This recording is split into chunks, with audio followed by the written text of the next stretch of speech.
Do you have the YouTube up, Angie? I do. Looks like it's about to plug us in there, okay? Not showing yet, but.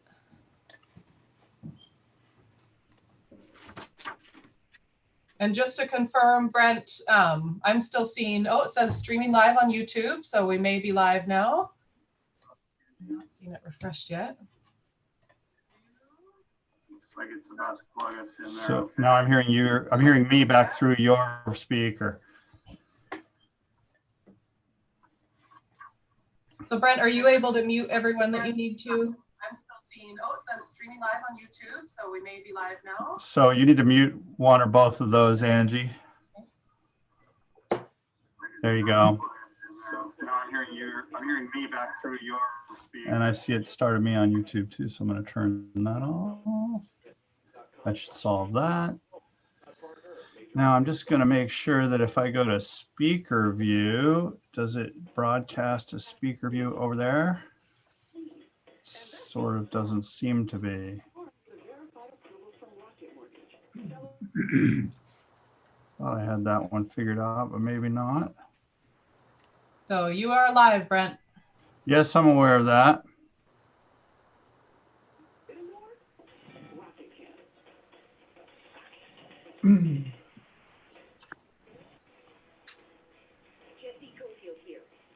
Any folks who are joining us for the candidate forum will be going live with that in just a minute.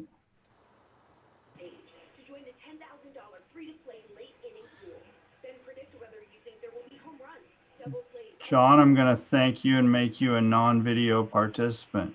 Okay. Works for me. We're getting some background from a radio somewhere. Yeah, I do hear a radio on. I think I can solve that like that.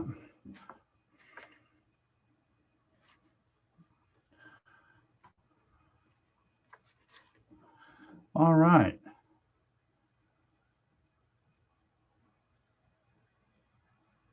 All right, and with that, I guess it's just my great pleasure to kick this off. Thanks to all of you on the panel who are here with us. Thanks to everyone on our YouTube channel who might be watching this live and or watching this again in the future. My name is Brent Lackey. I'm the current president of the Ballard District Council. The Ballard District Council has been an organization since 1987, actually, was the result of a process that created the Department of Neighborhoods and a system of neighborhood district councils that essentially serve for decades as umbrella organizations for communities around Seattle. The Ballard District Council has been one of the most actively supported and engaged groups in that system for those several decades since the late 1980s. We basically serve as an umbrella organization that brings together numerous community councils, nonprofit organizations, business groups, school PTAs, folks from all walks of the community have been kind of coming together from to meet with the Ballard District as the Ballard District Council for quite a long time. Since 2017, however, the flavor has been a little different because we've been acting as our own nonprofit organization following the departure of City of Seattle support or active staffing and engagement support for the district council system.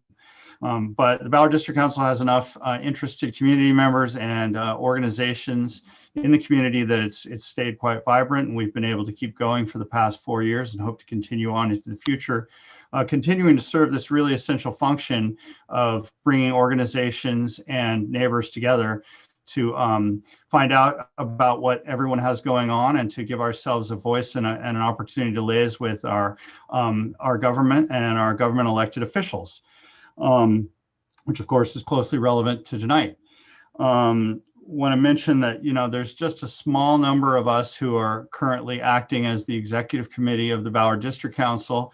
We're trying to have a significant effect, but I would say that it would sure help us have more of an impact if there was a larger group of small individuals than the handful of us on the current executive committee. So that's just a call to arms, I guess, for folks who might find that they have some time or interest in being more engaged as civic participants, to be in touch with us through Facebook or through our webpage, or through email. Let us know. We'd love to engage more community support and resources for trying to make these meetings effective, trying to make this organization powerful and well integrated with the organizations that are a part of it. We aren't just an organization of organizations, as it were, anymore. We now really welcome individual neighbors who want to be part of the organization as well. So we're trying to make it a community council across a larger Ballard, as well as the umbrella function that it's had for a long time. So our community of Ballard is, of course, growing very rapidly, but we haven't seen the kind of civic participation in many of our community organizations really grow to meet that, which is really unfortunate, we think. So we'd love to see that continue to change. Tonight, we're very fortunate to have both the candidates for the 36th District House seat, Washington legislative seat, the seat in the 36th District being vacated by Gail Tarleton, and being filled by one of these outstanding two women who are running for the seat. So I'm going to let them introduce themselves. Liz Berry and Sarah Reyneveld are with us here this evening. And we're going to ask them a bunch of questions and hear what their perspective is on a bunch of topics. The basic plan, well, let me just mention that the 36th District is a big one. I don't know that it's the most populated in the state, but it's certainly one of the most populated districts in the state. That includes Queen Anne, South Lake Union, Magnolia, Fremont, Greenwood, Phinney Ridge, and our own beloved downtown Ballard and surrounding Ballard and Crown Hill. So very high population and growingly higher population. Obviously, we're in one of the fastest growing legislative districts, perhaps in this state and also in the country right now. We're going to pepper these candidates with up to about 10 questions, and we're going to offer them about 2 minutes each to answer those questions. We are happy to be joined by, and apologies for not getting to introduction quicker, folks, actually be happy to be joined by 6 of our community organizational members tonight. And I'm going to introduce them as we go through each. You'll see their names on the screen, but I'll introduce them individually as we turn to questions that come from them. I'm going to ask each of you to try and keep your answers to these questions to about 2 minutes. But I do want to say that if there's something that really strikes you that you want to follow up following what you've heard your opponent say, then feel free to take another 30 or 40 seconds to make another comment. But certainly don't feel obliged to rebut each other. This is not a debate per se. Just want to give you a chance to make it a good conversation for our collective benefit. I also just want to note right from the outset that we did receive loads of good questions from district council members. There was a whole variety of topics. We're going to hit on a bunch of them, but I can't say that we're necessarily going to touch on every single relevant topic because it's a complex time in a very complex legislative district in this state. So these candidates will, I'm sure, give you a dynamic sense of who they are and where they want to go with the job they're seeking, and we'll take it from there. We're going to first have each of the candidates introduce themselves, and then we'll start with questions and then follow up with a final comment. So I guess I'll just go on the order of my screen for now, and we'll start with you, Liz. You can have the first opening comment. Great. Thank you, Brent. Thank you, everyone out there who's watching on YouTube and who's watching after. I'm Liz Berry. I'm running for the open seat for the State House in the 36th Legislative District to replace our beloved Gail Tarleton, who's running for Secretary of State. Give her a little plug for that. I'm a longtime resident of the Queen Anne neighborhood. I'm the mom of 2 little kiddos. I have a 4-year-old son named George, and my daughter Eleanor just turned 1 in September. I'm the nonprofit executive director of the largest and oldest civil justice advocacy organization in the Pacific Northwest. We stand up for people against powerful corporations and special interests. I'm the former legislative director to Congresswoman Gabby Giffords in Washington, D.C. I worked for her over 10 years ago during the last Great Recession. I have a lot that I learned from that experience about what worked and didn't work during that time.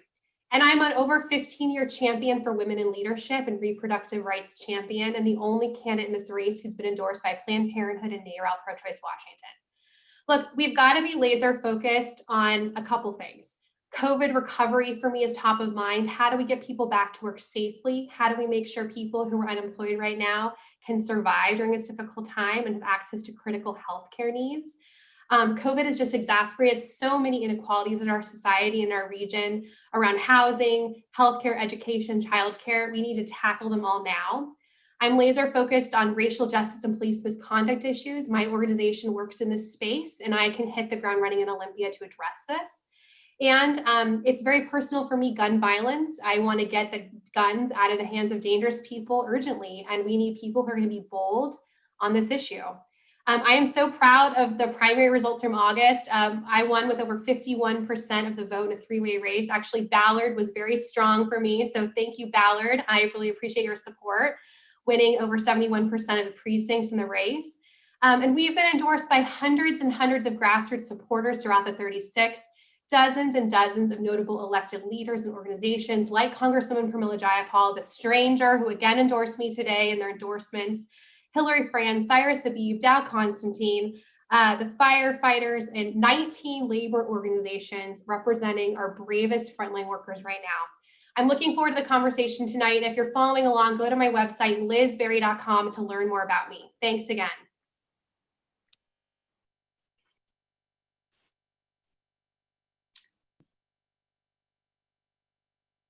Hi, everyone. My name is Sarah Reyneveld, and I'm running for State House in the Legislative District, in the 36th Legislative District. And I wanted to thank the Ballard Community Council for having us here this evening. I'm looking forward to the conversation.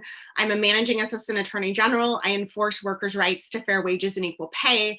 I've been endorsed by my boss, AG Bob Ferguson. I'm also a working mom and longtime community advocate. And I am proud to have called the 36th District home for over 20 years. And I'm a proud Ballard resident. I live with my husband and 2 children. My daughter attends Loyal Heights Elementary School. And I have spent my 15-year career working for the people of Washington State and advocating for workers, working families, and our environment. Liz Berry, my opponent, is a longtime lobbyist, and as she said, executive director of the Washington State Association for Justice, a very powerful special interest group. You should know that the majority of Liz's campaign money comes from outside of our district, and a lot of that is from her members. And my campaign sent out a mailer today about Liz and her organization's work with white nationalist Republican Matt Shea. We sent out this mailer simply because we think voters have a right to know. Who we partner with matters. Liz's association donated thousands to white nationalist Republican Matt Shea in 2016, 17, and 18. He was their go-to guy on trial lawyer bills. And when Matt Shea helped pass their civil arbitration bill in 2018, Liz celebrated him in her trial lawyer newsletter. And at a time when we really need strong leadership on racial justice, I think it's important to note that Liz's organization worked side by side and helped empower Matt Shea. And that's really the problem with special interests. And I think it's a key distinction in this race. And it gets to the heart of the pay-to-play system, which is really corrupting American politics. I'm running as a community-based candidate, and I'm supported by hundreds of community leaders here in the 36th District. I don't think that the trial lawyers need their lobbyist or executive director in the legislature. I think the people need a strong representative, and I look forward to the conversation.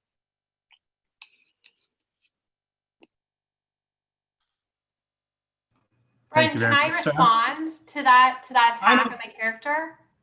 I don't know that I heard quite an attack on your character, but I'm going to give you plenty of chance to respond to that in the questions that we ask and in follow-up, but I don't want to get into a back and forth right now, Liz. Thank you, though. Okay.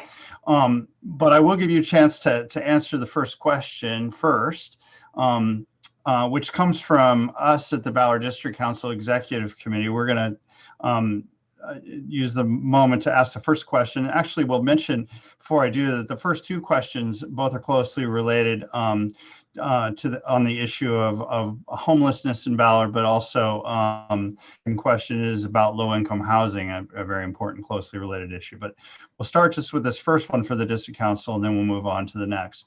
So my question is, one of the most common concerns directed to the Ballard District Council is the growing number of homeless encampments in local parks and public spaces, especially with regard to people suffering from deep addiction and mental illness. I would hasten to say it's the thing we hear about single most on the email thread right now. The area around Ballard Commons and the Ballard Library is in fact a barometer of this growingly disastrous situation.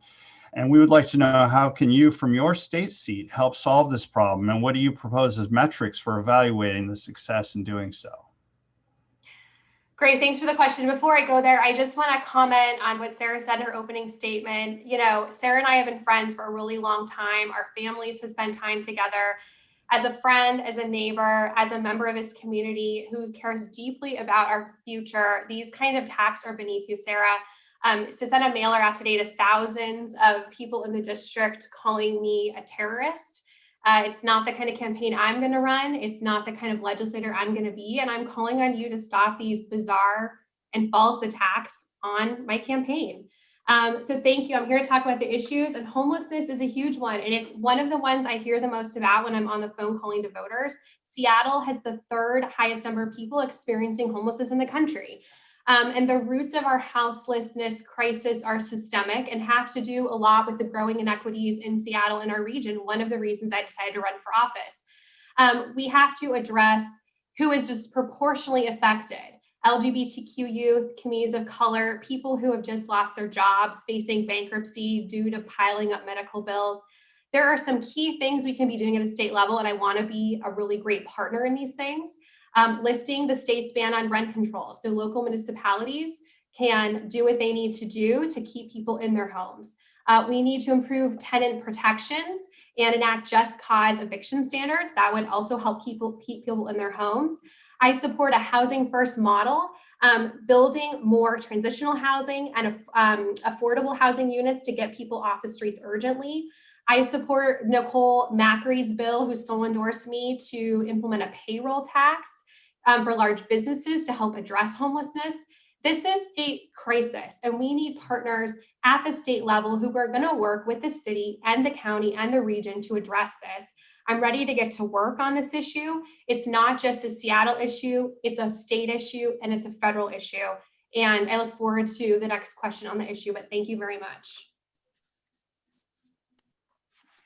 So first, I wanted to respond to Liz by saying there's nothing in the mailer that we sent out that is inaccurate. It's factual, and it really gets to the heart of a special interest versus a community-based candidate. In terms of addressing homelessness and the situation in Ballard Commons, I am committed to working with our regional partners to find real solutions to the affordable housing and homelessness crisis.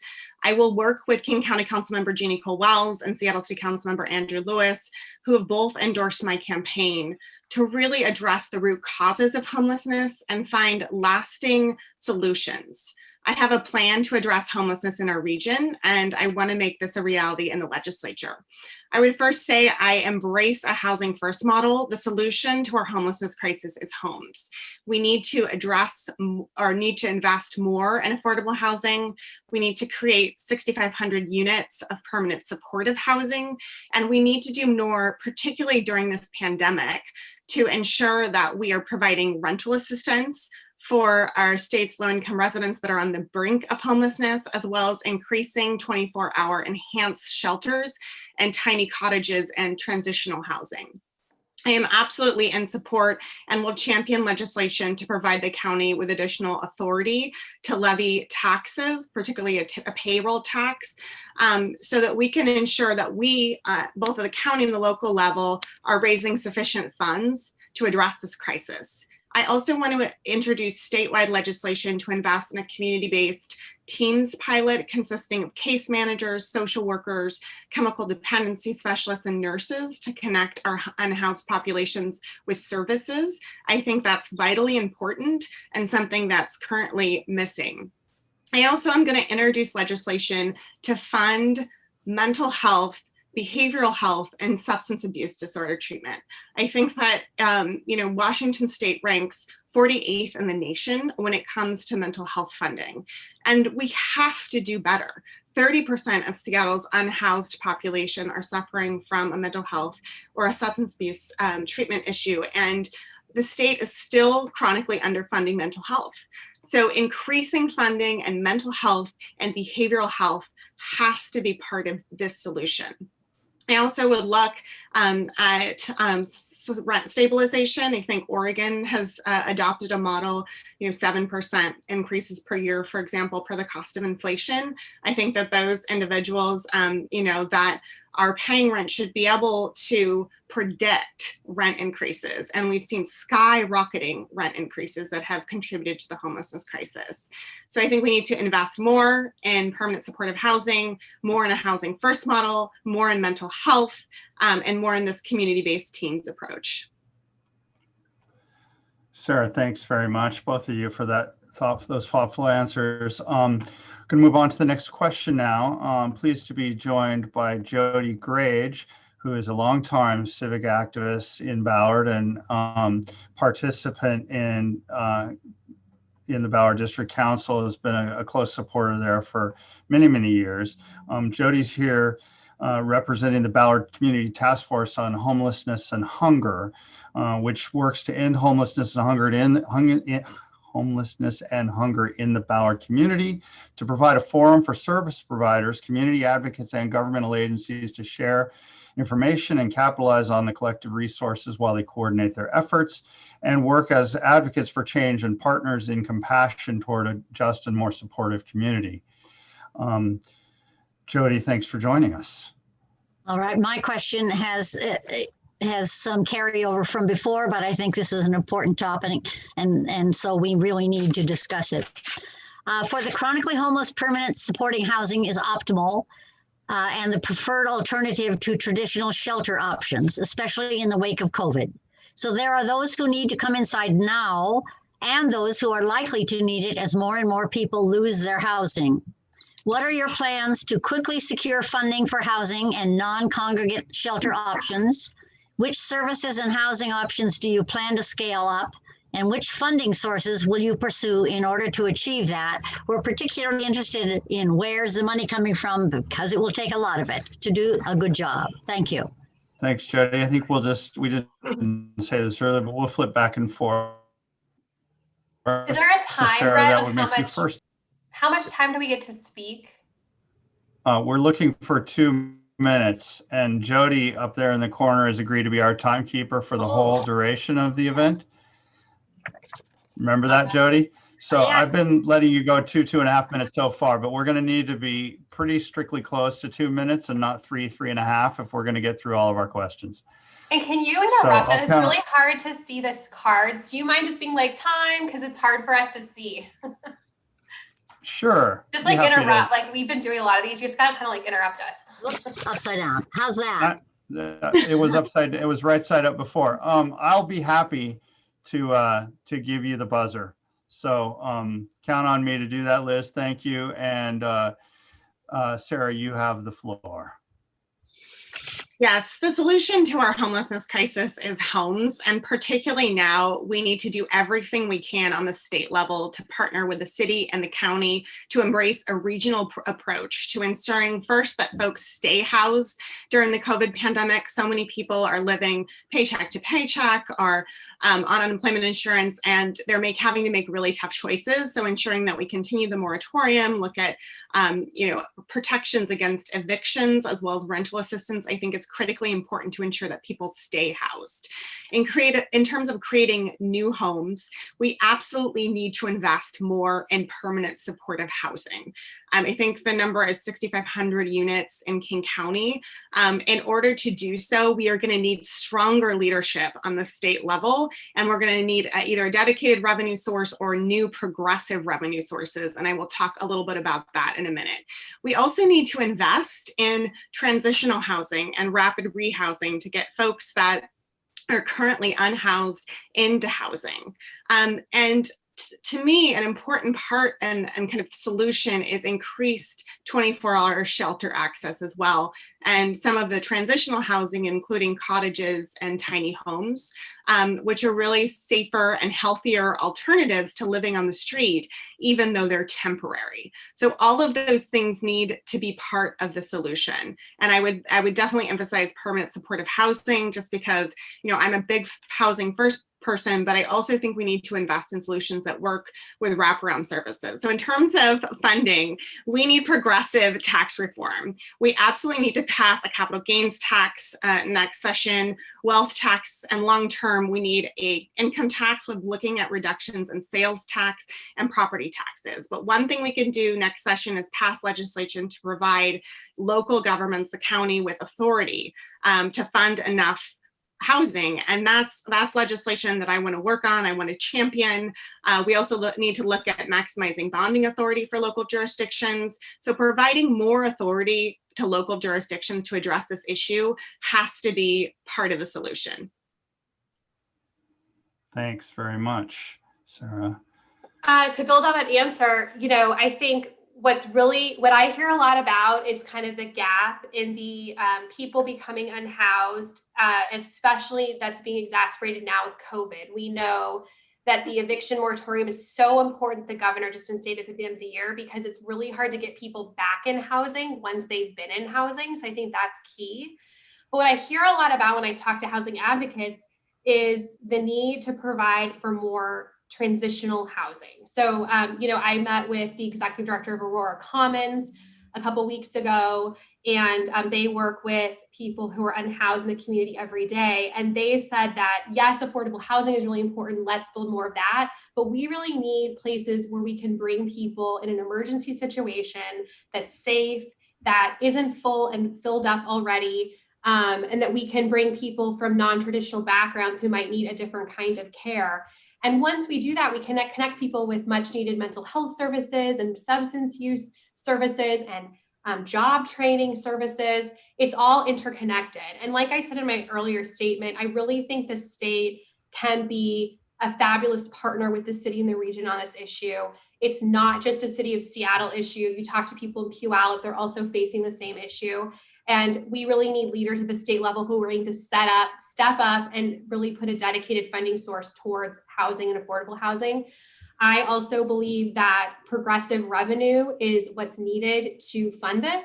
I support a income tax, a corporate income tax, a capital gains tax, a wealth tax, a CEO tax, reforming our tax structure in a holistic way. And I think that will also allow us to hold the line on devastating budget cuts that could come to housing because of COVID, but also allow us to double down on all of the housing investments that we know we need to make because they are urgent, and let's not put them on the back burner due to this crisis. So thank you. Liz, thank you. Thank you both. Well, our next question comes from an organization that's been a critical part of Ballard for a long time, a really neat thing as well, that not every district is lucky enough to have folks who are engaged in something like Sustainable Ballard, which aims to help prepare individuals in the community for a post-peak oil future by supporting and inspiring each other to build a healthy and joyful life that is environmentally, socially, and personally sustainable. All their projects come from neighbors' great ideas for vibrant and thriving community actions, including the tool loan out that's right near my house. So tonight we're joined by Andrea Faste, also my neighbor and friend in Whittier Heights, sitting in front of Baker Park tonight. Andrea, I'm just gonna, if you will unmute yourself, then you can go ahead and ask a question for Sustainable Ballard. I'm going to unmute you if you don't. Let me see if I can. There we go. There it is. Okay. Well, my question is really much broader because it's my one compelling reason for being an activist. I'm concerned about climate change. And we know that homelessness and racial injustice, all of these things are there and probably more present in people's minds. But I'm interested in what you will do to build on some of the progressive things that have happened in Olympia in the last legislative session to continue us on a path towards a more sustainable future. So whoever wants to start answering that question, go ahead. I think it's Liz's turn to go first. It's such a great question. Thank you for asking. It's a critical issue, tackling climate change, and one of the reasons I decided to run for office. I want to save the planet for my kids. I mean, just to be very blunt with you. Look, COVID-19 has taught us that sweeping societal changes are possible. I mean, look, we're conducting this forum tonight on Zoom. So many of us have become used to doing this, and we changed that behavior almost overnight. If we acted with the same urgency and intensity, and if we stopped ignoring science and research, we could create a Green New Deal for all of Washingtonian. I've worked as an environmental advocate at the federal level. I've worked here as a local activist.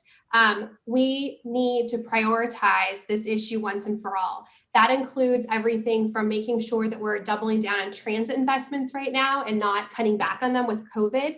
We know that housing is one of the largest source of carbon emissions after transportation. We need to make sure that we are implementing standards at the state level for green new housing builds. We need to make sure that we're protecting our salmon and our orca populations. We need to pass a clean fuel standards in the Senate. The House has not been the problem, but the Senate has been, and I want to be a champion that's building pro-climate coalitions to pressure the Senate to pass that bill once and for all. We need to electrify as much as we can as quickly as possible. And in the 36th district, we look out at the Maritime community every single day, that beautiful Puget Sound. We need to make sure that we're setting up that infrastructure for the Maritime community to use that. And we need to tax polluters and hold them accountable and create a dedicated source to deal with a lot of these issues, because it's going to be expensive and we should not be afraid of that. That should not deter us from doing it. And all of this issue has to have a racial justice lens to it. You know, kids who live in South Seattle have a different experience with clean air and clean water than kids who live in Magnolia. Representative Tarleton has been a real issue on this issue, and I want to be a leader on this issue in the legislature. So thank you. Thanks very much, Liz. Sarah, sustainable and climate change. Thank you for that excellent question, Andrea. One of the reasons that I'm running for State House now is because we need bold action on climate, and we absolutely need to bring a Green New Deal to Washington State now. As an environmental advocate, former board member of Washington Conservation Voters, and sole endorsed candidate of the Washington Conservation Voters and Sunrise Movement Seattle, I am willing and ready to work with a diverse group of stakeholders, including labor, including our communities of color, our BIPOC communities, as well as environmentalists and citizens throughout the state, to finally make a Green New Deal a reality. So what does that mean? First, we need to dramatically expand public transportation options, electrify our public transportation system, and make our public transportation sector cleaner. We absolutely must do more to invest in transit statewide and to ensure that we have a dedicated, sustainable revenue source to invest in transit.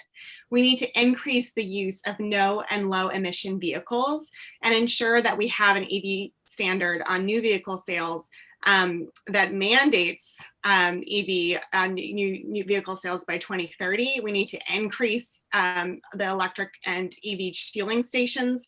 We need to make sure that we enact a clean fuel standard. It's critically important. And we need to increase the energy efficiency of existing buildings. One thing that I've worked on is I've advocated for a carbon fee through 1631. And that was through a kind of work with a diverse variety of coalitions. We absolutely need to put a price on carbon now. It's past time. This legislative session is the time to do it. And we need to apply an equity, a racial equity lens to all of this work and look at the health impacts and mitigate those impacts, particularly for lower income and more vulnerable populations. So I'm committed to doing this work and I'm excited about it.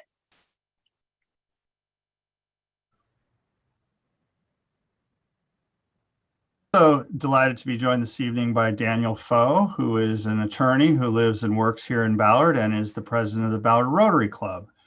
Daniel, thanks for joining us. Thank you. My question, Ballard has always been characterized by its many small businesses. What is your plan to help small businesses which are struggling through the combined crises of COVID-19 and increasing crime and homelessness? I've lost track whose turn it is to go first. I think that's Sarah, me. are you up? Okay. So I have talked to numerous small businesses that are really struggling during COVID, and I absolutely think the state can do more to assist small businesses during this time of crisis. So the governor proposed and has been allocating grants through the Washington Small Business Grant, and I think we need to continue to ensure that businesses get the grants and the loans that they need, particularly small businesses, to keep afloat during the pandemic. I think we need to do more to increase business resiliency and look at rental, even commercial rental assistance. I think, making sure that businesses can survive is critically important during this time. And, many businesses are saying they've received, for example, a PPP loan, but it's not enough. So I think an additional support on the state level to ensure businesses, particularly in our communities in Ballard, but throughout the 36th district, can stay afloat is critically important. We also have to make sure, that our communities in Ballard and throughout the 36th district are safe, are affordable, and livable. And I think that also gets to more efforts really to address our affordability and homelessness crisis. It's critically important that we provide more housing for our unhoused neighbors. And I think, that's part of ensuring that we have livable communities. And I think that, putting more pressure on the federal government to continue to deliver aid to businesses is critically important. I'm an attorney and I am not at all, I'm used to holding government's feet to the fire. I'm used to holding the federal government's feet to the fire. And I think ensuring that they're doing their part to continue to provide supports for small businesses is critically important. Thank you. Thanks, Daniel, for the question. I'm the daughter of a small business owner. I run a nonprofit organization made up of thousands of small business owners. Daniel's actually one of my members, one of the special interest members Sarah was referencing in her opening statement. But I've got a lot of ideas around this issue because it's near and dear to my heart. We need to create a rental assistance fund that helps businesses pay for rent during this pandemic. That's critically important. We need to increase access to capital for small businesses who want to retain their staff or rehire staff that they've had to lay off. We need to provide funding to restaurants and bars and retail businesses who want to, for example, update their air filtration circulation, expand their spaces for outside dining and social distancing to allow their customers to be safe. I think that, the 36th district is home to a ton of nightlife and restaurants. And this is actually a critically important issue that we could lead on. I can lead on in the legislature, being from such a unique district like the 36th. We should help businesses access PPE at no cost. And just because this is the kind of leader I am, I'm a collaborative leader who wants to hear from people in the community. I want to convene a business recovery roundtable to hear more ideas and see what we can do to help you as your servants in the legislature. I really appreciate this question. I also think we need to be pressuring the feds and making sure that they're sending aid over. We know that the loans from earlier this spring have already run out and people are truly hurting. Thank you so much. Thank you very much. Our next question comes from the Crown Hill Village Association. I've been lucky to work with the president, Karin, LaBelle, for the last several years on topics related to Crown Hill urban village growth. And Crown Hill Village Association is the result of a collaborative effort to improve and expand the work of both the Crown Hill Neighborhood Association and the Crown Hill Business Association. Karin, thanks for being here. Thanks for having us. So Crown Hill Urban Village, located in the northwest corner of Seattle, was rezoned last year as part of Seattle's Grand Bargain to create more housing density. In a time where we are working to focus on increasing diversity, we are watching naturally affordable housing be replaced by new construction that is priced out of reach for many. We have spoken with neighbors, business owners, and workers in our rapidly growing community. Their priorities and concerns include focus on supporting and attracting more diversity in business ownership, empowering the community through programs like the Crown Hill Community Garden to create a greener, more connected neighborhood, support for BIPOC access to the arts in our neighborhood, as well as Greater Seattle. How will you work to fund and support programs that invest in diversity? Liz, you're first. I love that so much, that question. Well, I think it starts with being new to the job and getting groups together. Karin, I'd love to work with you on convening a group of people to hear about what specific issues we can do to support the state level. I think that zoning, I mean, when you talked about density and making the community affordable for everyone to thrive there, I think a lot about what I can do on the state level, just besides funding, but also policy-wise. And I think about zoning laws. I think it's really important that we lift the statewide cap right now on zoning so that we can have more density in our communities. I think that's really important for Seattle. I also think that transit comes to mind, also making sure people can access all of our nooks and crannies of our neighborhoods by transit. And it's really going to be important right now to be electing leaders who are going to double down on transit investments and not say, oh, we can't fund, the light rail. We can't, do this other upgrade we need to do because of COVID. We need to make sure that we're bringing in new progressive revenue to our budgets, so we're not taking steps backwards on all of these issues that we've done. I also think about how this all interconnects with the climate, right? Like the more that we can invest in smart density and more walkable and livable neighborhoods and more transit for our communities, the more that we can do to make our part around combating climate change and making sure that the housing that we are building is green and sustainable. I chose to raise my family in the lower Queen Anne neighborhood, and that's because my kids I love walking everywhere, biking everywhere. We take the monorail downtown sometimes, kind of wild, not during COVID, but we usually do. And that's the kind of community that I want to help build in the legislature and be a partner to you about what I can do to bring funding home, to be promoting this diversity and the arts and our gardens and our small businesses. So thank you.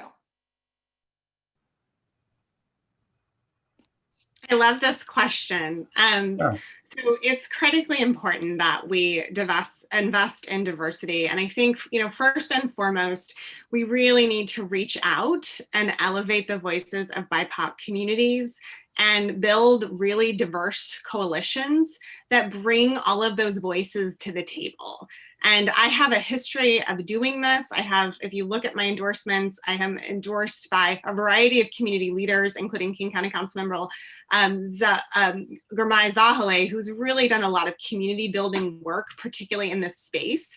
And I've had many conversations with him about how we can invest, particularly in more diverse, sustainable, and vibrant communities.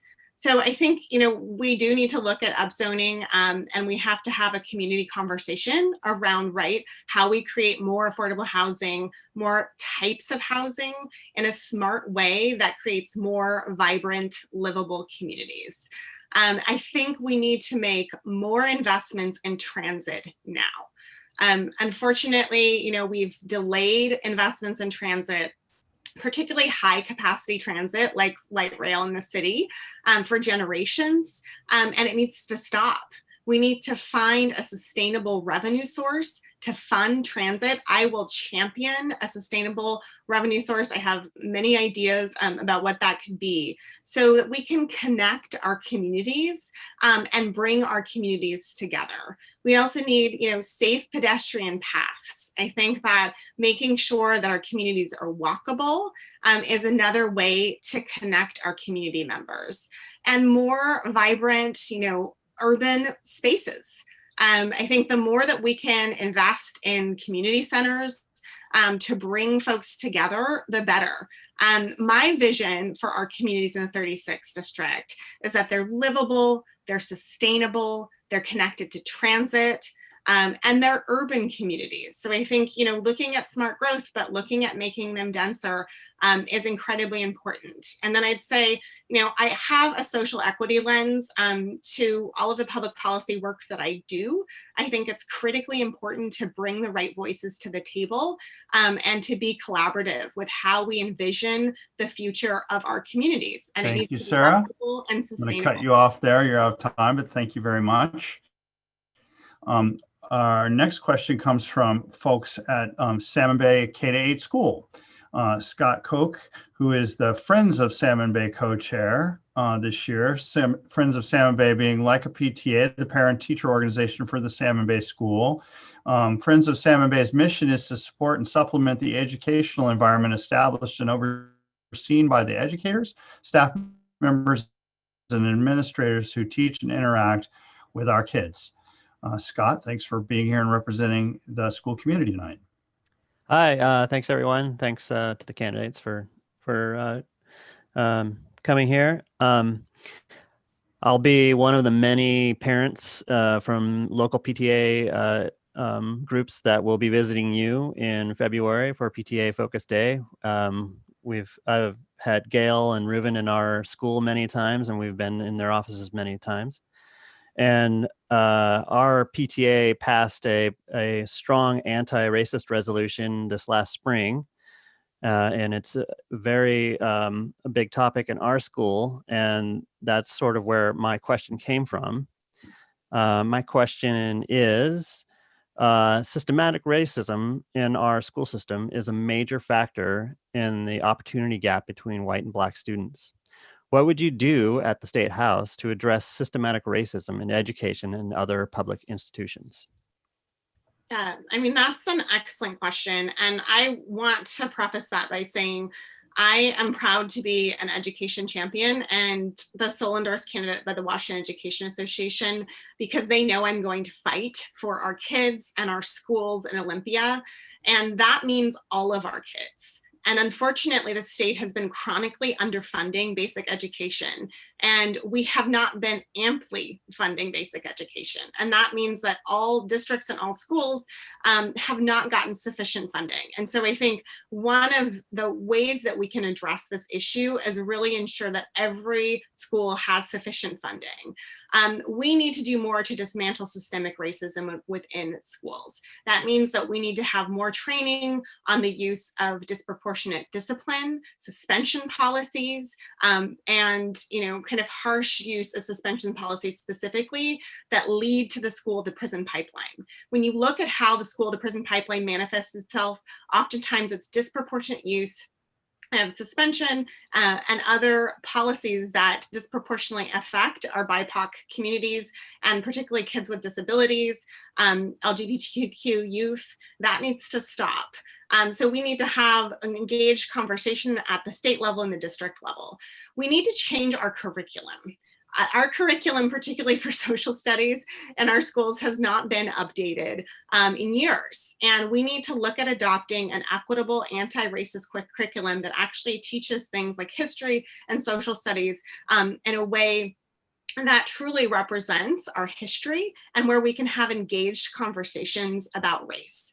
We need to make sure that that schools and our school districts and the state is actively recruiting BIPOC teachers and ensuring that they have the supports that they need to mentor all of our students, but particularly BIPOC students. I think that's critically important. Another thing we can do is really ensure that we are finally fully funding our class size reduction mandate, 1351, which will ensure that we have reduced class sizes and more nurses, counselors, appropriate wraparound services, and supports for all of our kids to ensure that none of our kids are falling through the cracks. Thank you, Sarah. Also need to fully fund Cut you special off there. education. Thank you very much for that All right. answer. Yeah. Finally, we're delighted to be joined this Oh, I evening. haven't answered. Oh, I'm sorry. I got so busy going forward with my job. That's Your all turn, right. Liz. That's Jump in okay. there. We share a lot of the same values on public education. So I want to start by just sharing my story. I'm a public school parent of a 4-year-old who's in preschool. And my husband and I chose to send my son George to a Seattle preschool program at Daybreak Star Indian Cultural Center in Magnolia Park. We chose that for its unique curriculum, teaching our son about Indigenous culture and history and customs. I'm really proud that my son's preschool teachers are all teachers of color. But what makes me sad is that this is the exception, not the norm. And I envision a public education system in our state that amplifies the experience we're having in that fantastic, magnificent Seattle preschool program all across the state. And it's key to building an anti-racist, educational, first-class, world-class system in Washington State. We need to retain and attract more teachers of color. We need to make sure that we are changing our discipline policies and absolutely ending the school to prison pipeline, period, end of statement. We need to update our curriculum, which is woefully overdue for an equity lens when we look at it.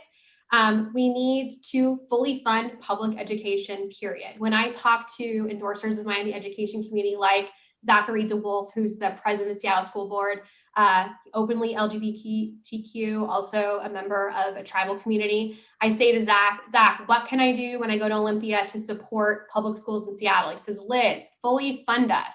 Fully fund special ed, fully fund wraparound services, fully fund the counselors and the nurses and the mental health professionals that we need so that the Seattle Public School can use our budgets on emergencies like COVID, when we need to buy our students laptops, when we need to make sure they have access to lunches at home, when we need to make sure they have internet. He said, don't make us pay for the stuff that you're not doing because you guys aren't doing your job. And I want to go there and ring that bell and make sure that the legislature does its job. So thank you. Thank you, Liz. Finally, we're honored to be joined by Mike Stewart, who is the Executive Director of the Ballard Alliance. The Ballard Alliance is a business and residential improvement organization that is committed to helping ensure our community remains a unique, clean, and vital district to its visitors, its residents, the businesses, and property owners, all here in Ballard. Mike, thanks for being here. Great. Thank you, Brent, and thank you to Sarah and Liz, the candidates here tonight. Appreciate this opportunity to ask a question.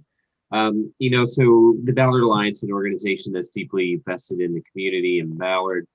We've got an intimate knowledge on the critical issues that really are pervasive in our community. Top among them really is a significant number of individuals in Ballard suffering from mental health issues that are absolutely inefficiently addressed by every level of government. A 60-bed mental health facility in Belltown recently shut down, representing another significant loss to an already inadequate system. That's a 13% deficit in King County alone.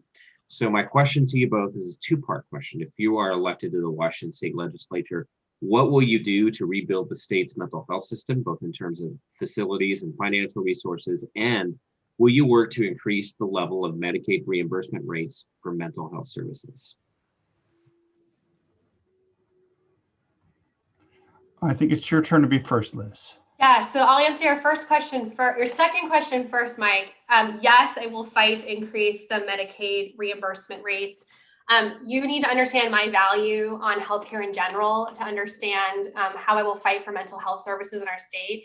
I believe that healthcare should be universal in our state and our country, and I will do everything to make that happen at a state level. I'm really proud that I've been endorsed by labor organizations representing frontline healthcare workers right now, including mental health professionals.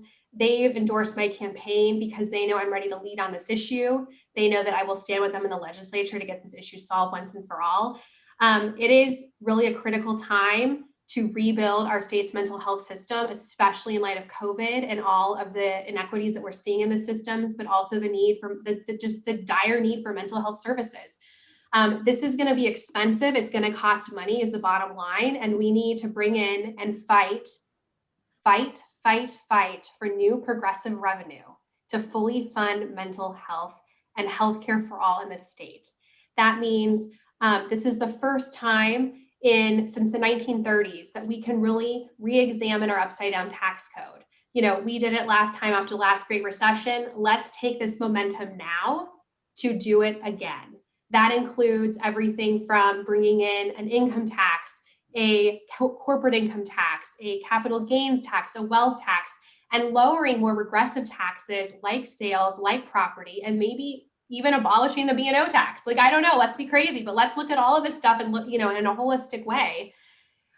When we do that, we will have the funding to fully fund mental health in the state, to open up more capacity for counselors and beds in the institutions we need, like Western State Hospital, and make sure that we are truly treating the root of this problem and not just putting it aside like every other problem seems to be happening in this state right now. So thank you for your question. I want to be a partner of yours in the legislature to solve this crisis.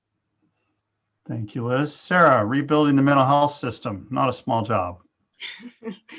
That's absolutely correct. I started working in the legislature when I was just 23 for Senator Pat Thibodeau, who was a healthcare champion, and she actually helped pass the mental health parity legislation. And even that, at that time, back in 2003, I saw that, you know, our mental health system is chronically underfunded in the state, and that it's a really intersectional issue. You know, it's really intersectional in terms of homelessness and other issues. And we need to ensure that we find a dedicated revenue source and are investing more in mental health. So Washington State can do so much better than 48th in the nation. And I'm going to fight for mental health funding. That absolutely needs to be part of a more holistic response and solution to healthcare. So healthcare is a human right. And we must do everything to ensure that everyone, particularly those that are uninsured due to job loss, has access to healthcare. So I, support a universal healthcare model. I think that, Washington State is doing some really good work now, looking at what sorts of model we need to adopt. But I want to be a bold champion for that in the legislature and ensuring that we're actually bringing a single payer system to Washington State. In terms of specific mental health funding, we need to increase mental health access.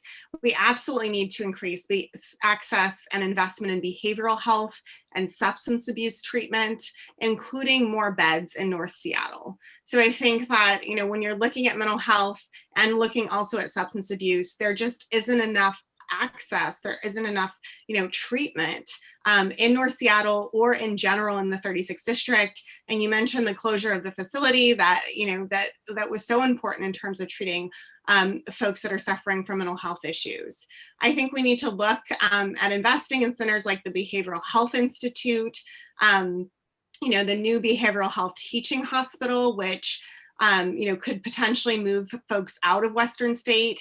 I am very much in support of community-based solutions. I think that we need to invest more in mental health community-based solutions and also improve access and treatment to mental health. So it needs to be part of a holistic solution. It needs to be part of a regional solution. As I said before, I'm proud to be endorsed by King County Councilmember Jeannie Cole-Wells, Seattle City Councilmember Andrea Lewis, and I think the state can be a more active partner in ensuring that we are fully funding mental health and providing access to mental health treatment beds, to community-based health for everyone that needs it. And it needs to be part of a more holistic healthcare system that's not dependent on employment. So I am ready to work on this issue. I am ready to find a dedicated revenue source. Thank you. Thank Sorry you. to cut you off. Mhm. Just doing what we agreed. Thank you all of you community organizations for being with us. We're going to move on to a handful of additional questions, folks who weren't able to be with us. The first comes from folks in the North Seattle Industrial Association. I'm happy to be able to relay this question on behalf of Warren Ackervik, a longtime friend and participant in the Ballard District Council, owner and manager of Ballard Oil, critical industrial business here in Ballard. The North Seattle Industrial Association is the premier business organization for North Seattle maritime manufacturing and industrial support businesses. Many know that, many don't. North Seattle Industrial Association works to ensure the economic viability of businesses and increase economic growth and provide gainful employment for our residents, and to be responsible members of our local communities, both socially and environmentally, with members located in the industrial area of North Seattle in Lake Union, Fremont, Ballard, and Interbay. Warren's question is this: while many competing groups see other uses for our local maritime and industrial land, including initiatives by the city, what are the actions that you will take as a state representative to preserve industrial lands and to ensure maritime and transportation businesses cannot just be sustained, but flourish in the future, providing high economic value on a local, national, and even global scale?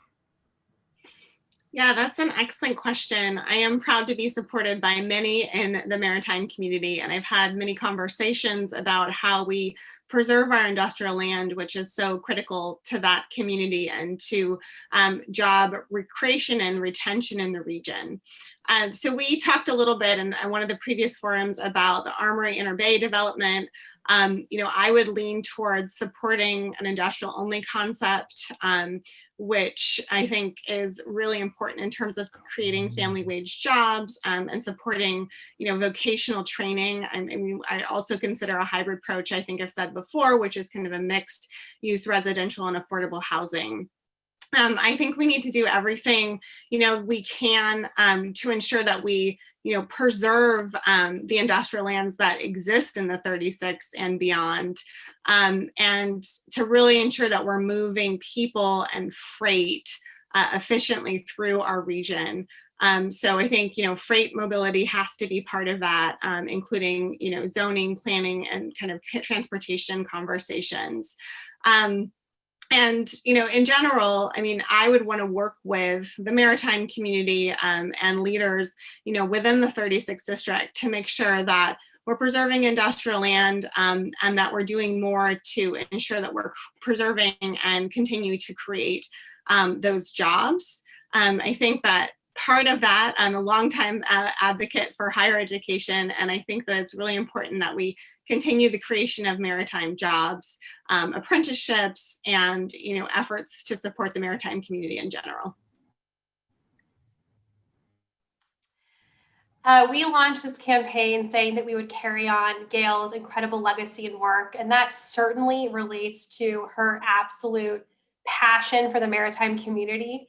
I intend to do this when I'm elected to the legislature. COVID has been tough on the port. We know that the port brings in $2 million in jobs and in revenue every day for the city. If you are going to represent this district, you need to be a champion for our maritime community, and that's going to be me. I think that we need to be doing everything we can to preserve industrial lands that we have, because they are so few and we can't have them being taken away. I'm on the record as a strong advocate of keeping the Armory site industrial land. I think the first thing I would do is sit down with all of the maritime organizations and industrial organizations that are influenced so much by this issue and listen and learn. That's the kind of leader I am. Sit down, listen, learn, talk about it, discuss it.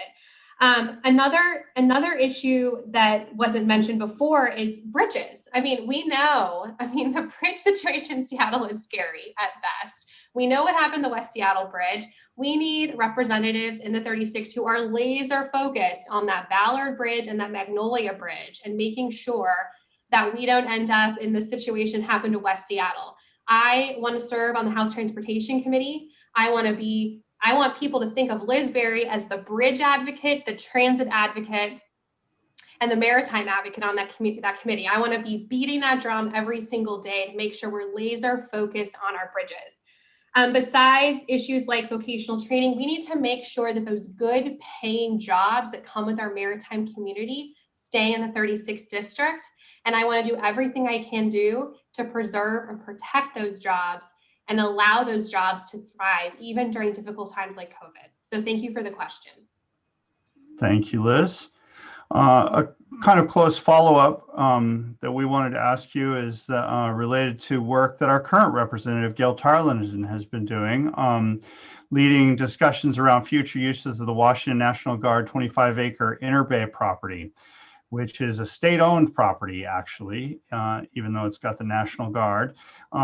We would like you to please comment on how you would approach this uniquely important urban land use issue, and how do you see your role in the support of the Ballard Interbay North End Manufacturing Industrial Center? Yeah, so I think we both mentioned in our last responses, but you know, I've talked to Gail at length about this issue. If anyone knows Gail, you know it's not a short conversation. So we've had very lengthy conversations. I say that with all love. And you know, her big message for me was like, Liz, get in there, listen to all the stakeholders. This is not going to happen tomorrow. This is going to happen in 7 to 8 years, especially with COVID now, with the state's coffers being low. You know, they might not be as quick to buy the new land that needs to be purchased in North Bend or wherever it's going to be before we can even move the National Guard. So take your time to really digest the issue. Make sure you're listening to all stakeholders. Again, I'm on the record saying I think that it's really important to preserve and protect the precious amounts of industrial lands we already have. I'm also very open to some kind of mix.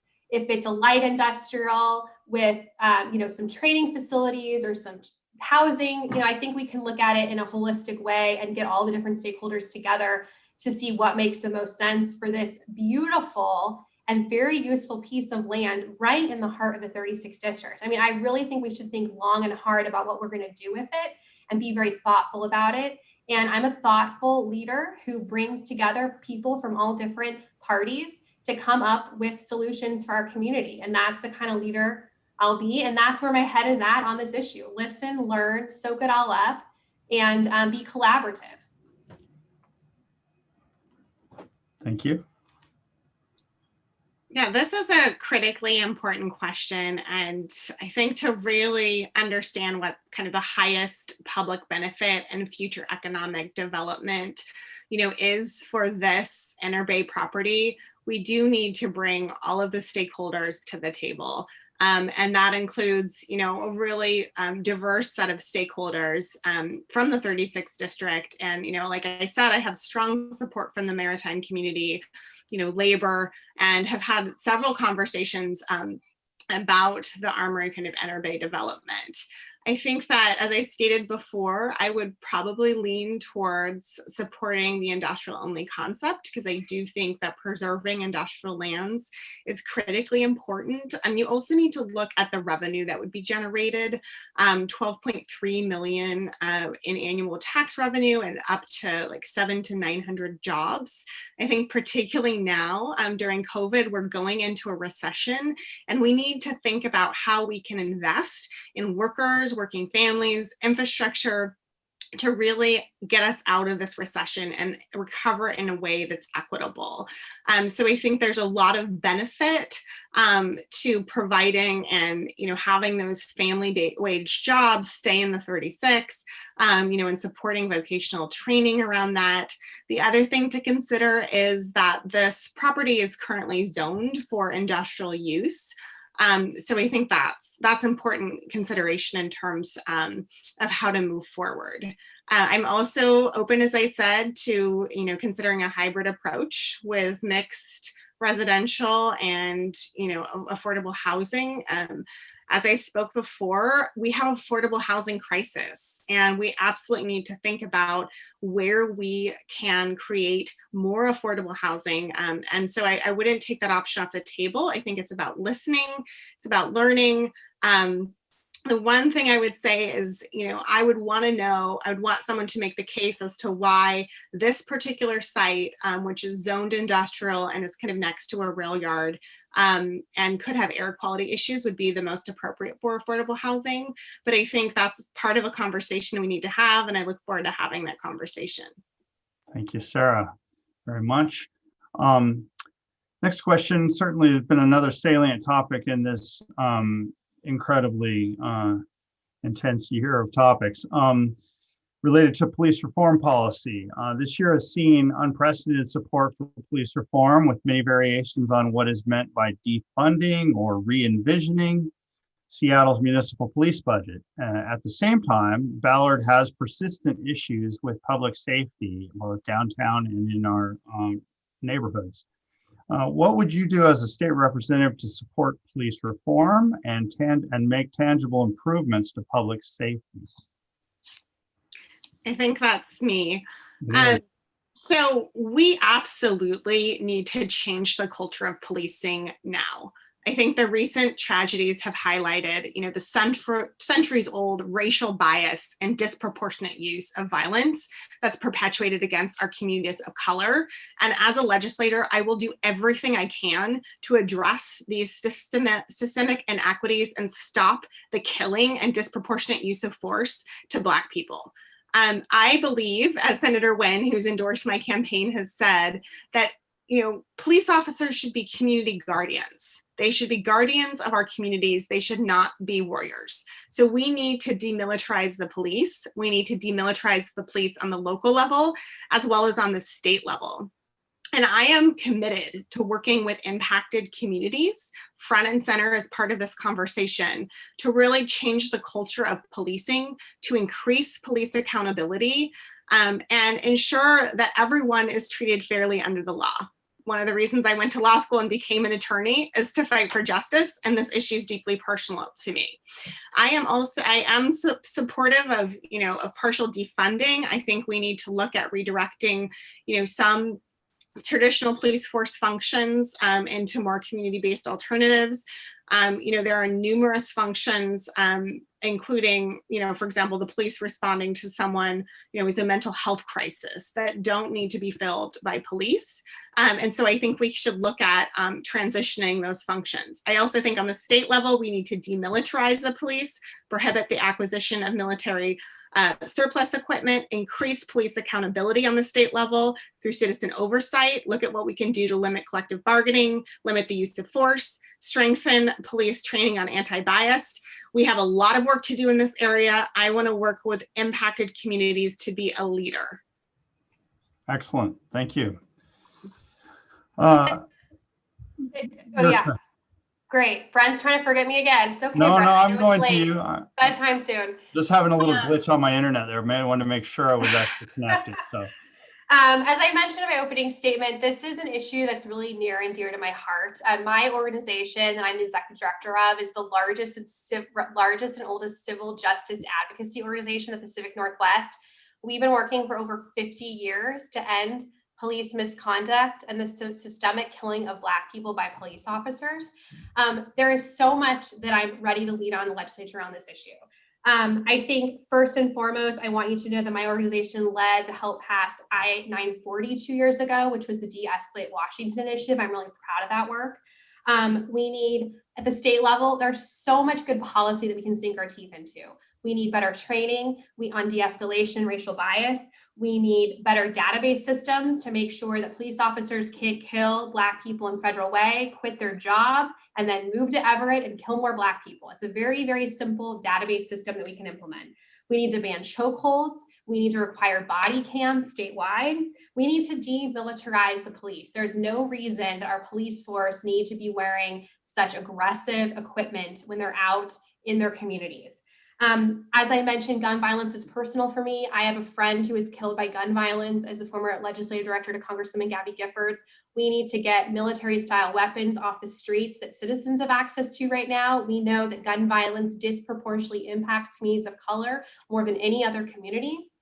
And something that is really near and dear to my heart, I want to abolish qualified immunity. What that means is that when a police officer kills a Black person, they will be held personally accountable in a court of law if they do that. I believe police officers will think twice before pulling the trigger if they know they will be held accountable.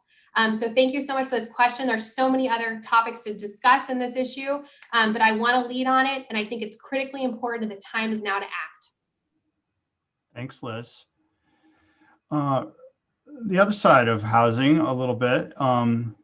During the pandemic, Governor Inslee has extended an eviction moratorium multiple times to prevent widespread homelessness.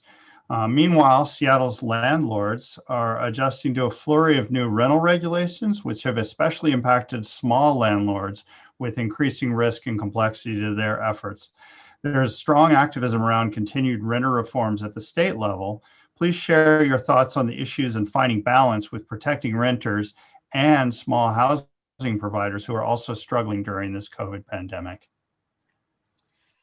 Yeah, we got this question last night also in Greenwood, and I've heard from a lot of small landlords around the district who are really concerned, and rightly so, about a lot of the regulations they've been facing through the city of Seattle that they're now seeing emphasized statewide. I think the way I would approach this, and I have approached this with small landlords, is to sit down and talk, right? And then say, look, we have a common goal of wanting to make sure people are housed, that people can afford to live in our region. A lot of small landlords I talk to, they offer bargain rent for great pieces of property. They're just looking for great tenants who are gonna love their homes as much as they do. And they wanna be a part of the solution, not part of the problem. We've seen rent stabilization measures that have passed in Oregon and California, where they brought small landlords to the table to work out solutions and compromises. And I think that's something that I would do when we look at legislation like this at a state level here in Washington. What I hear a lot about landlords too is they say, build more affordable housing, build more transitional housing. You know, we are okay paying more in taxes personally to help pay for this. And I think it's really important to get these kinds of small businesses together, business owners together, who are willing to stand up and say, fight for new progressive revenue to build affordable housing and help meet all of the values that we all, I know, care so much about on this call and out listening today. So that would be my approach, a collaborative approach, really understanding that small landlords feel unheard. I hear you. I hear that you feel unheard. I hear you that you're struggling yourselves. I hear you that you want to be a part of a solution. And I want to work with you to figure out how we can get together to come to the bottom of this and make sure people aren't sleeping on the streets. Thanks, Liz. So I've had numerous conversations with small landlords. I met with a group of about 8 of them and discussed this issue at length. And I think I want to start by saying that in approaching, any issue, I want to hear from all the stakeholders at the table and really make an informed policy decision on what makes the most sense for our community, considering concerns from all stakeholders and looking at an equity lens. That process is incredibly important to me. I'm a graduate at the Evans School of Public Affairs. I've taught at the Evans School. And I think just looking at making sure we bring all the stakeholders to the table, have a robust conversation, and are listening to all sides is critically important. One thing I would note about small landlords or landlords in general is that they're really providing critical affordable housing. And so we need to ensure that when we're enacting laws that we are obtaining and attaining a balance between rental protections and ensuring that landlords can continue, particularly during COVID when there is a moratorium on eviction, to stay afloat. So one thing I think is critically important in this equation is providing rental assistance. I would really like to see the state provide additional rental assistance, expand federal programs to ensure, that landlords can stay afloat, they can have some revenue, and that folks can stay housed. So I think that's part of this solution.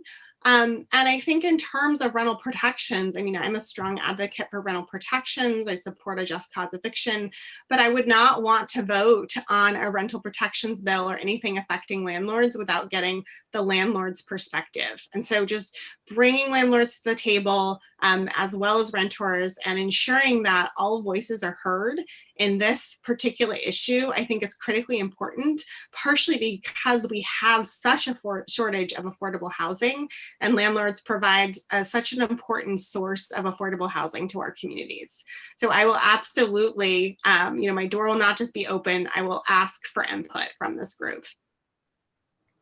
Thanks, Sarah. Next question from our Ballard community is about a big problem that happened with COVID in the state of Washington government this summer. We lost hundreds of millions in fraud in unemployment claims due to poor management of that state agency. Given the likelihood of reduced tax income for the state this year, what will you do to ensure state money is spent wisely? Yeah, I think that's an excellent question. So one thing I will say is that I'm an assistant attorney general and I represent the Department of Labor and Industries. So primarily what I do is enforce workers' rights to fair wages and equal pay. But I'm also familiar with large government bureaucracies, and I understand what it takes, both from a budgetary perspective as well as a regulatory perspective, to ensure that we are spending money wisely and that we're looking at guarding against fraudulent practices. I think what happened with employment security is there's just so many claims coming in at once, right? And whenever you have a system overloaded, then it is more, vulnerable to issues like fraud. So one thing I would say is, I think it's important to do audits. I think it's important, to understand agency budgets. And for the legislature, through JLARC and other committees, to understand what's going on with agencies. And I think that's something that, I'm really interested in participating in, is ensuring that our agencies are working and that they're spending money wisely, and that they're working for the best interest of the people. And that's, something that I do as a representative of the state, as an assistant attorney general, and it's something that I'm interested in doing and will be a leader on in the legislature. So I think, looking at auditing, looking, at just what we can do to collaborate as well with agencies to ensure that they have the resources that they need, and the leadership as well is critically important. I will say though that, I really enjoy and I love being a state employee. I understand complex government agencies. And it's a skill that I think will definitely will be important in Olympia. Let's just put it that way. Look, I think this issue is really frustrating. And I think we need people who are in roles like the state legislature who are going to be outraged and call for change. I am the executive director of a nonprofit organization that acts as an outside watchdog group.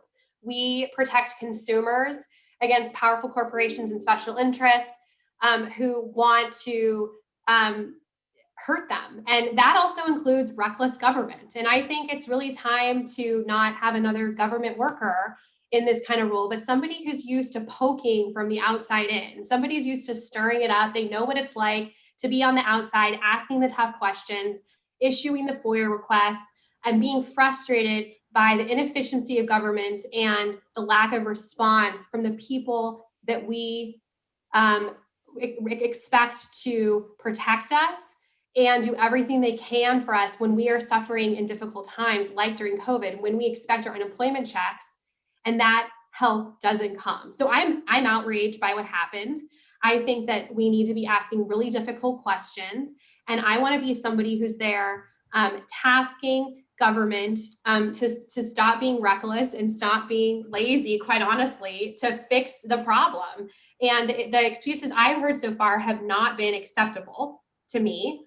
And I want to go in there and ask some tough questions. And we, not only is it about audits, but it's making sure that those individuals who, caused this to happen are held accountable and big systemic changes are made so that it does not happen again. Thanks. I would Very just much. respond to that by saying, I am incredibly proud of being a public servant and a 15-year public servant. I have found in my service as a state government employee that government employees are not at all lazy, that they're incredibly hardworking, and that oftentimes, we don't have sufficient resources. And I think that what would happen with employment security obviously is not acceptable. But I think we need to look at systemically what happened, how the system was flooded with applications, and what we can do in terms of process improvements and audits in the future. But I'm a proud supporter of government employees. I am solely endorsed by my union that I help unionize, WFC, and want to make sure that we're respecting and fighting that for them in the legislature. Yeah, thanks, Sarah. I work for the Public Utilities Department, so I'm similarly disposed to defend our good honor as civil servants anyway. But our final question is related to politics, I guess you'd say. The 36th district has a very left-leaning electorate, and the city of Seattle has developed a regional and national reputation for far-left politics. As candidates, both of you are similarly progressive and speak about being bold and fighting hard on issues from a very liberal perspective or progressive perspective. How do you plan to be effective in statewide politics during an era where that divisiveness has become such a strong theme for us?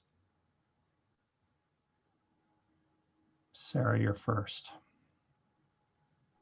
Yeah, I think this is an excellent question. So one thing I would note to begin with is, I'm really running for the people of this district, and I'm proud to have a broad stakeholder coalition of individuals in this district that are supporting my campaign. And that includes individuals like King County Councilmember Jeannie Cole-Wells, Seattle City Councilmember Andrew Lewis, Larry Phillips, individuals that have been in this community for a really long time and have built coalitions. So I have listened to all parts of our community. I think that I reach out affirmatively to try to get different perspectives, and that's the kind of leader I'm going to be in the legislature. I think it's important to build progressive coalitions in the legislature, but I think it's also important when you need to work with folks that are not like-minded. So I think, I would draw the line definitely at white nationalists, but I think that, it's important to build coalitions. And I can give you an example of how I did this. As chair of the Legislative Advocacy Committee of the University of Washington Impact, I advocated for the Workforce Education Investment Act. I testified on that bill twice. That secured significant funding for higher education so that all students in Washington who are from families that are making less than $50,000 a year can attend college for free. And I did that by bringing diverse stakeholders to the table. It was a B&O tax that actually funded that program. And I worked with CPAs, I worked with attorneys, I worked with individuals from all spectrums of the aisle, and we got that done. And it was because I built stakeholder groups, I reached and built coalitions, and ultimately it was because we had a common interest in ensuring that the lowest income students in Washington state could attend college for free. But I did it in a way that builded coalitions and was collaborative. And that's my style, and that's how I intend to lead in the legislature. Thanks. Liz. I have a long history of being an effective builder of coalitions to get real things done at the federal, state, and local levels. You have a stark differences in this race. You have a choice in this race, I'm trying to say. And I am the candidate who has the strongest progressive support in this race. I've been sole endorsed by the stranger, Pramila Jayapal, and Pramila in particular called out my ability to build coalitions to get things done. I want to build a progressive coalition of legislators like she has done in the Congress, the Congressional Progressive Caucus, where you get together like-minded legislators to push leadership to put those critical issues on the floor. When I worked as legislative director for Congresswoman Gabby Giffords, she represented a very moderate Democratic district in Southern Arizona. We never dropped one bill without a Republican co-sponsor. I know how to work across the aisle to get things done, but also be true to my progressive values. I've been endorsed by 18 labor organizations who have worked with me in my role as executive director of the Washington State Association for Justice to stand up for workers against powerful corporations as special interests. They're standing with me, and there are over 500,000 union members because they know that I will stand with them in the legislature. The stranger endorsed me and reiterated their endorsement of me today and their endorsements today, then I'm the only candidate who has been unequivocal saying that I will stand up to budget cuts during this difficult time. I am not a fan of austerity measures, and I will hold the line against devastating budget cuts. I am running a positive issues-based campaign. I am really proud of that. That is why Jeffrey Cohen, who was in our primary race, who didn't make it through, endorsed my campaign because he acknowledged the positive issues-based campaign that we are running. And I think today's negative mail and false, bizarre attacks on me just show that. And it's people are responding to it, and they're responding to our campaign. And that's the kind of legislator and the kind of leader I am going to be in Olympia for you. Thanks, Liz.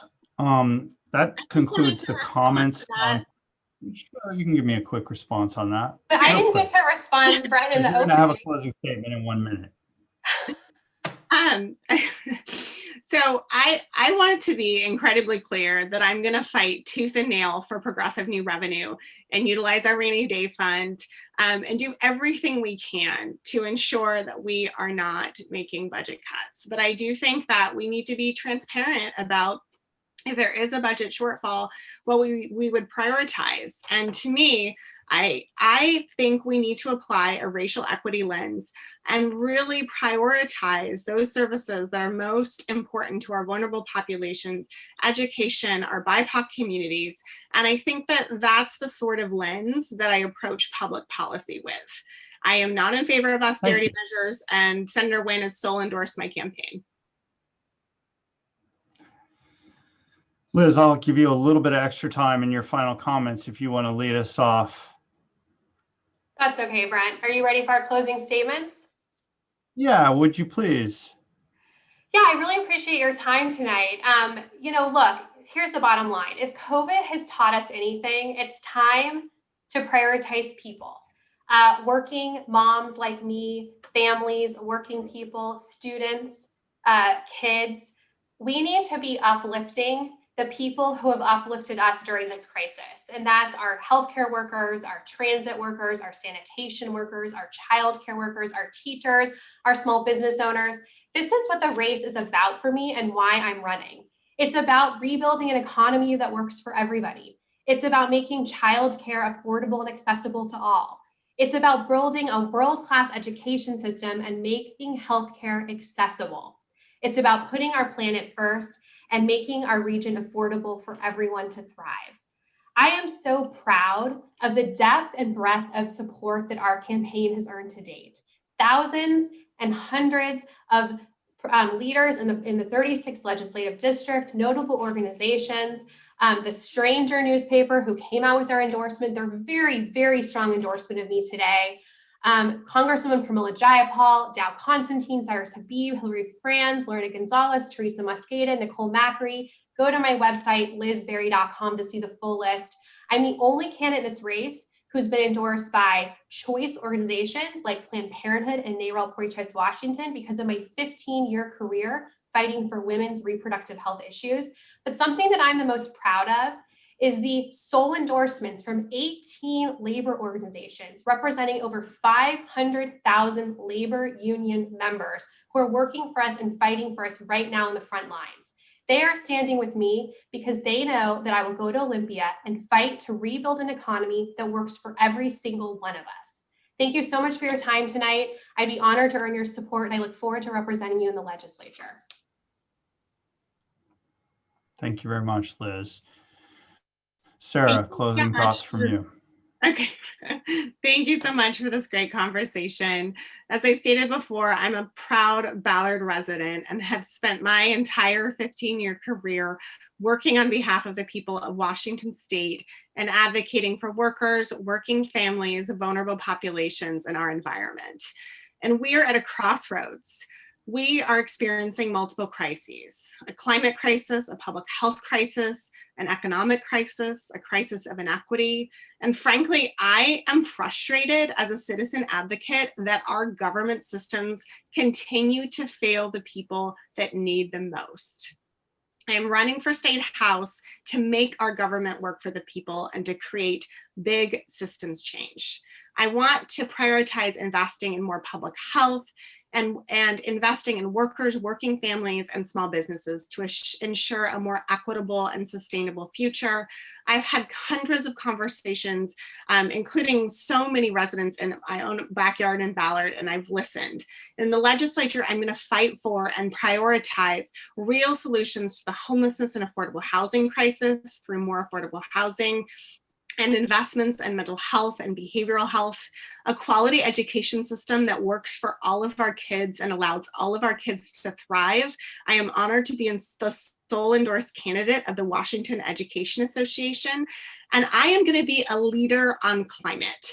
By investing in transportation solutions, climate justice, and in finally bringing a Green New Deal to Washington. And I am proud to be the environmental champion in this race and solely endorsed by the Washington conservation voters and the Sunrise Movement Seattle that have been getting out the vote for me.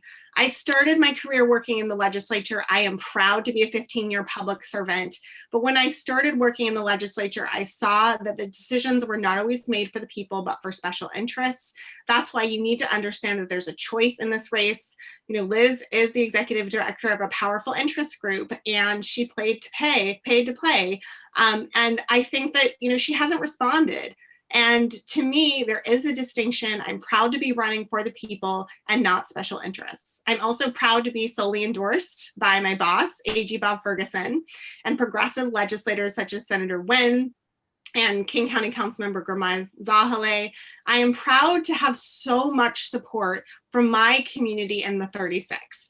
The sole endorsement of the 36th District Democrats, King County Councilmember Jeannie Cole-Wells, Seattle City Councilmember Andrew Lewis, former Congressman Jim McDermott, the list goes on and on. I am endorsed solely by the 36th District Democrats because they understand my leadership in the community. They know I will be a community voice, not a voice for special interests. It's been a great conversation tonight. I would love to continue this conversation, and I would be honored to earn your vote. Thank you. Thank you. Thank you both. Has been, I think, a fantastic effort. If people were for the past couple of years looking for evidence of incredible